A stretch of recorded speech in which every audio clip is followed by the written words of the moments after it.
There are mistakes that reshape your entire life, and I just realized I made one 17 years ago. Last Saturday morning, I found an unmarked envelope on my doorstep. Inside was a medical report from 2008 with Irving's name on it. My hands started shaking as I read through the pages because this single document proved that everything I believed, everything I testified to in court, was based on a lie. 17 years ago, I accused my best friend of a crime he did not commit, and I destroyed his life. Now the truth is out, and I do not know if it is too late to fix what I broke. Before I tell you how I destroyed my best friend's life based on a lie, let me ask you something. Where are you watching this from? Drop your location in the comments, hit that like button and subscribe, because what I am about to share might make you question every judgment you have ever made about someone you thought you knew. Let me take you back to 2005. I met Irving during our sophomore year at the University of Texas. He was different from everyone else on campus. While most of us came from comfortable middle-class families, Irving was there on a full scholarship. His family struggled financially, but he never complained. He majored in computer science, same as me, and we got paired up for a project that semester. I remember the first time we stayed up all night coding in the library. Irving had this way of explaining complex algorithms that made everything click. He was brilliant, but never made you feel stupid for asking questions. By our junior year, we decided to share a small apartment near campus. It was barely 600 square feet, but we made it work. Irving always paid his half of the rent on time, even though I knew he was working 2 part-time jobs on top of his full course load. We became more than roommates. We became brothers. He knew everything about me. My fear of failing my complicated relationship with my father, the girl I liked, but never had the courage to ask out. And I knew his secrets too. How he sent money home to his mother every month. How he worried about his younger sister Diana's college fund. How he dreamed of creating software that would help people like his family. After graduation in 2007, we both got hired at the same tech company in Austin called Tech Vista Solutions. It felt like everything was falling into place. We worked on the same development team, pushing each other to be better. Irving was naturally more talented than me. Our manager noticed it too. He got assigned to bigger projects, received better performance reviews. But I was genuinely happy for him. There was no jealousy between us, just pure friendship and mutual support. Those were good days. We would grab lunch together, joke about our clueless clients, and plan our futures. Irving talked about bringing his mother to Austin once he saved enough money.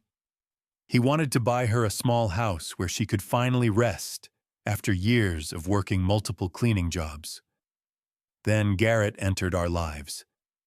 Garrett was a senior manager about 35 years old who had been with the company for almost a decade. Everyone respected him. He had this polished appearance, always wore expensive suits, drove a luxury car. On the surface, he seemed friendly and approachable. But something about him made me uncomfortable. Maybe it was the way his smile never quite reached his eyes, or how he always seemed to be watching people a little too closely. Irving felt it too. One evening after work, he told me he thought Garrett was involved in some shady dealings. He said he had noticed irregularities in some financial reports transactions that did not add up. I brushed it off. I thought Irving was being paranoid, seeing problems where there were none.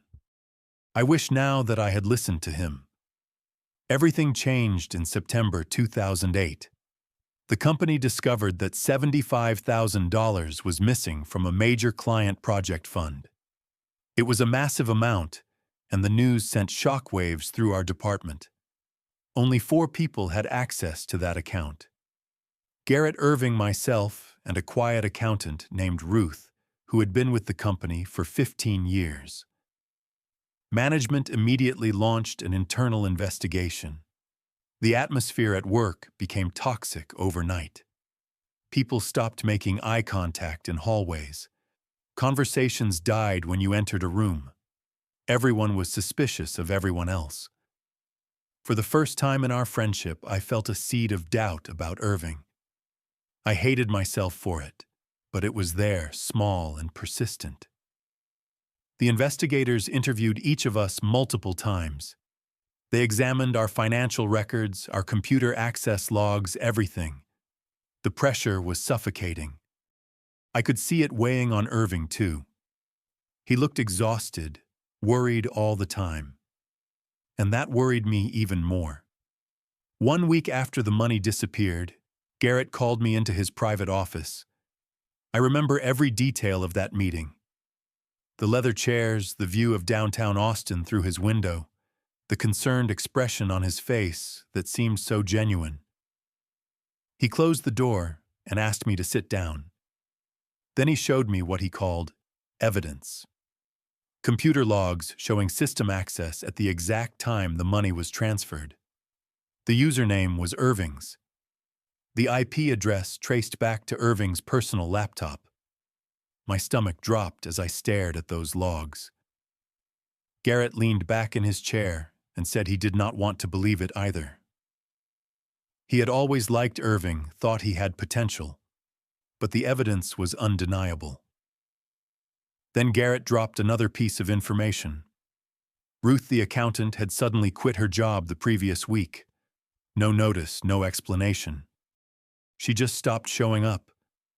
Garrett suggested she might have been involved too, maybe as Irving's accomplice.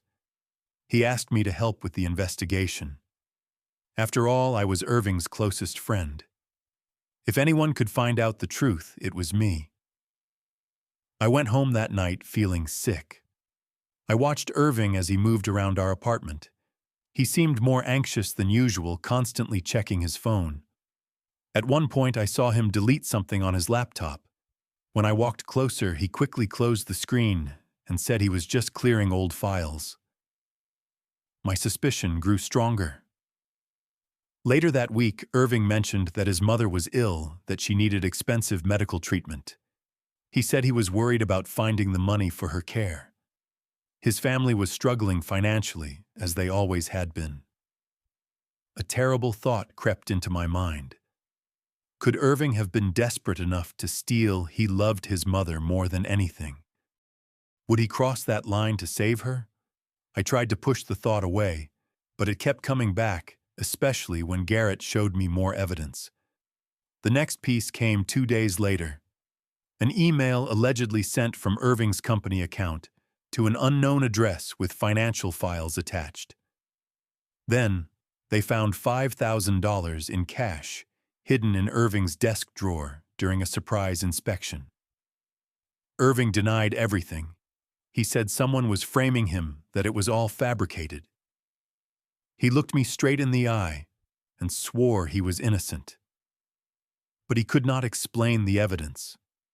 How could his username and IP address be in those logs if he had not accessed the system? How did that cash end up in his desk? I was torn apart inside. This was my best friend, the person I trusted more than anyone. But the evidence kept piling up. Human resources got involved. Then the police came. Garrett pulled me aside again and painted a grim picture. If this situation was not resolved quickly, our entire team might be terminated. The company's reputation was at stake. Client confidence was eroding. He implied that if I remained silent, I might be viewed as a potential accomplice. After all, I had access to the same accounts. The pressure was unbearable. That night, 2 detectives came to our apartment to interview me. They asked about Irving's recent behavior, his financial situation, anything unusual I might have noticed. I sat there at our kitchen table, the same table where Irving and I had shared countless meals and conversations, and I hesitated. The detectives waited. One of them had kind eyes and told me that telling the truth was the right thing to do even when it was hard. so I told them. I said that Irving had motive.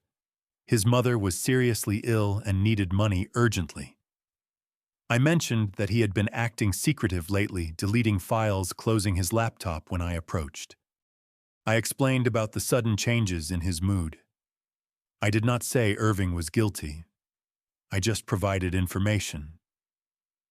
But I know now that my testimony was the key piece that sealed his fate.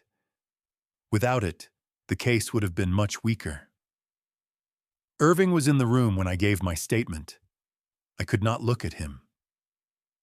When I finally did, his face was pale. His eyes held such profound hurt and betrayal that I had to look away again. After the detectives left, Irving stood up slowly. He looked at me for a long moment, and then he said something I will never forget.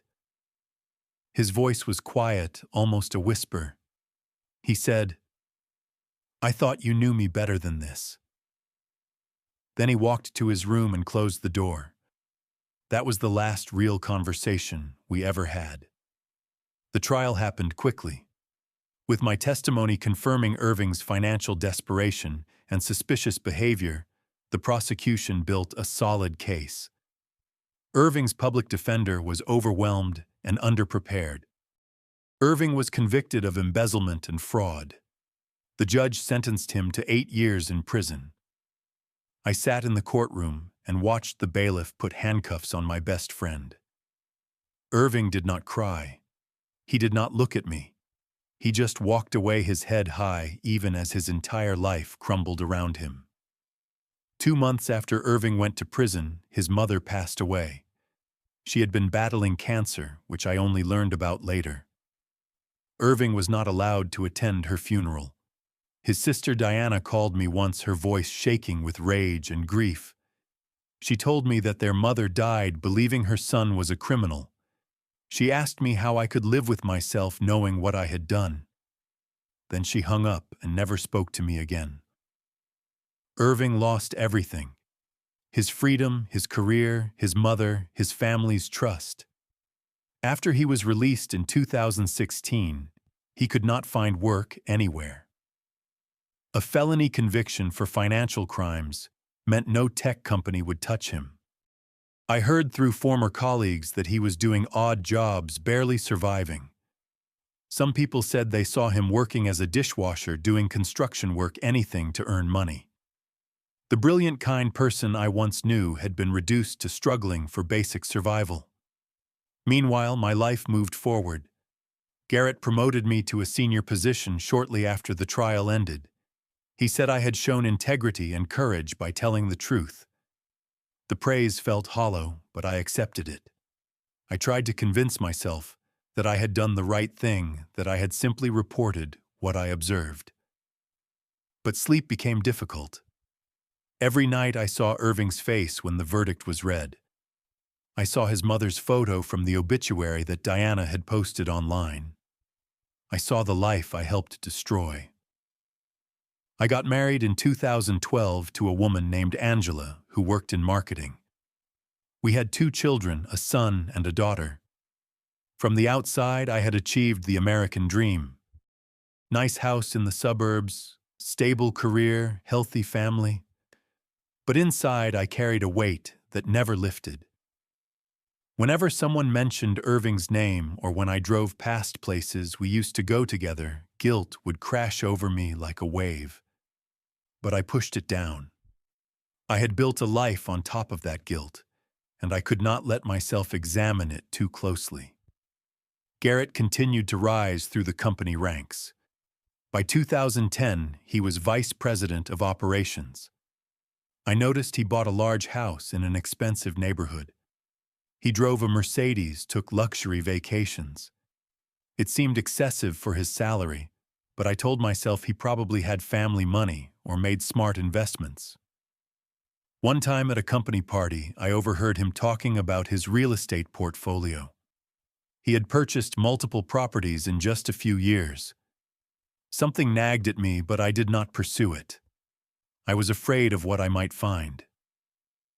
In 2015, something strange happened.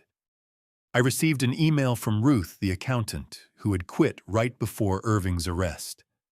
The message was brief. It said, "You should ask Garrett where the money really went."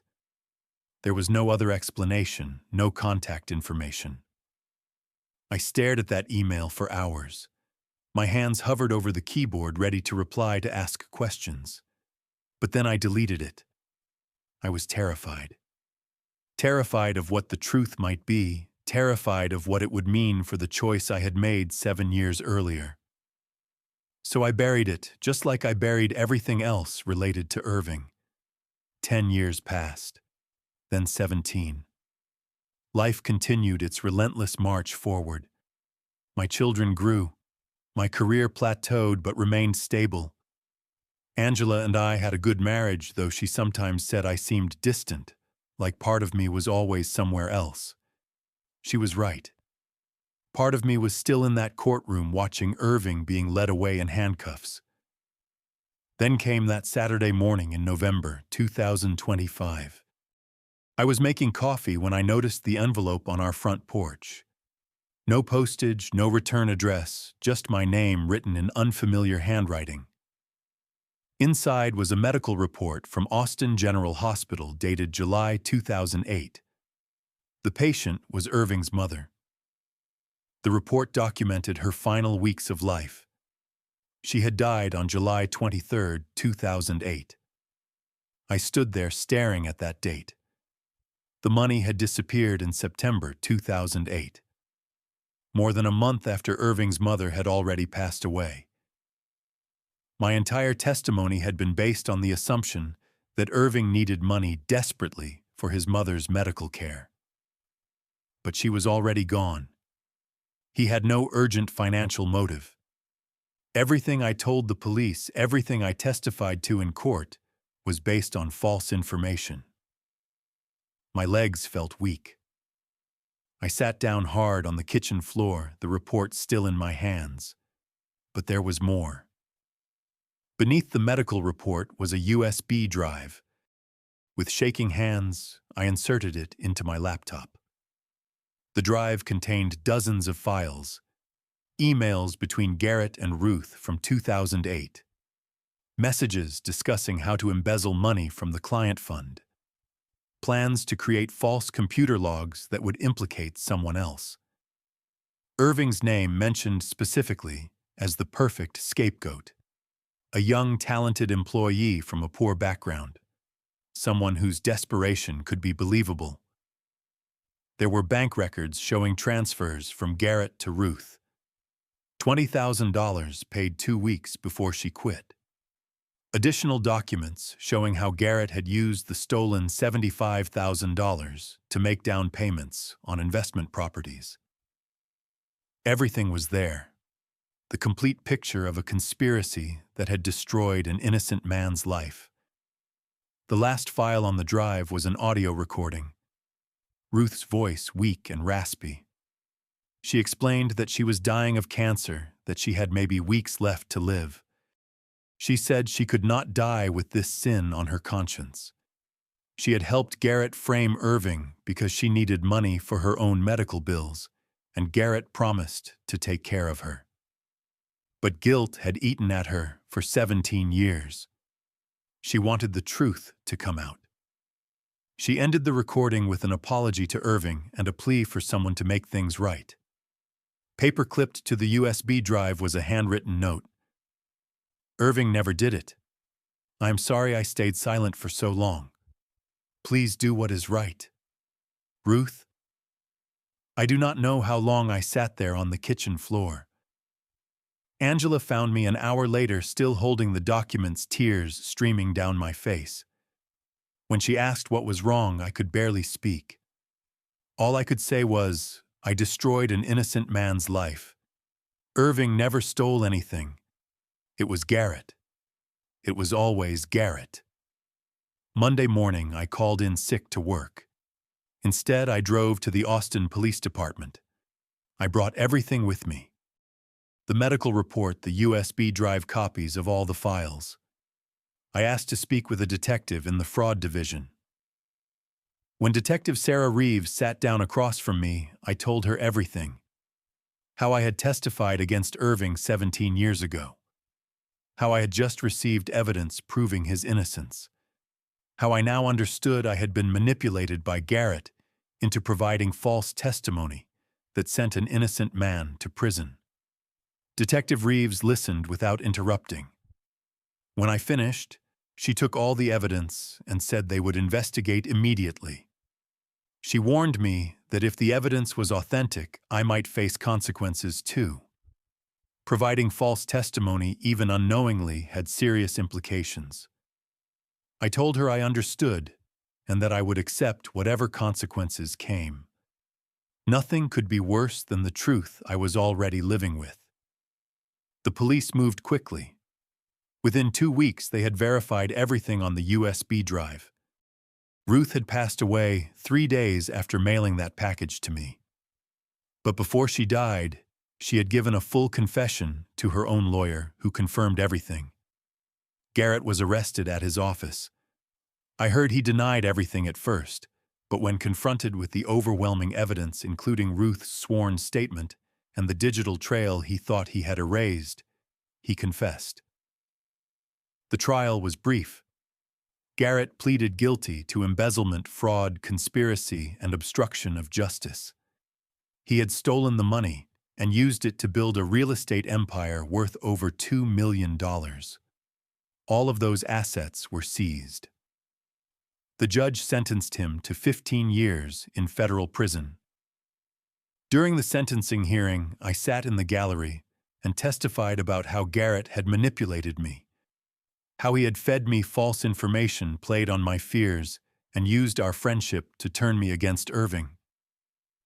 My voice shook as I spoke, but I made myself say every word. With Garrett's conviction, Irving's case was immediately reopened. His court-appointed lawyer from 2008 was long retired, so I hired the best criminal defense attorney in Austin and paid for everything myself. The exoneration process took 3 months of paperwork, hearings, and legal procedures. Finally, in March 2026, a judge officially vacated Irving's conviction. His record was expunged. The state issued a formal apology and offered financial compensation for wrongful imprisonment. But finding Irving proved harder than clearing his name. He had disconnected from everyone he knew. No social media presence, no permanent address on file. I hired a private investigator who tracked him to San Antonio. Irving was working as a dishwasher at a small diner called Rosie's on the south side of town. When the investigator showed me the address, I sat in my car outside the diner for 2 hours, unable to go in. Finally, I saw Irving through the window. He was in the kitchen washing dishes.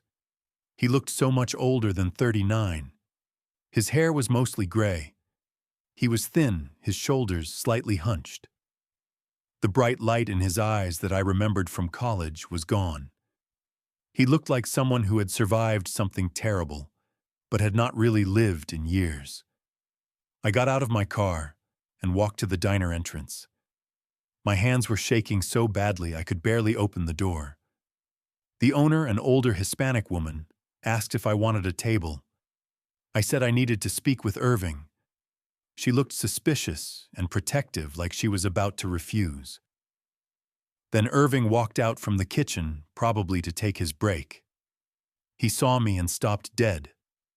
We stood there frozen for what felt like hours, but was probably only seconds. Other customers glanced at us curiously.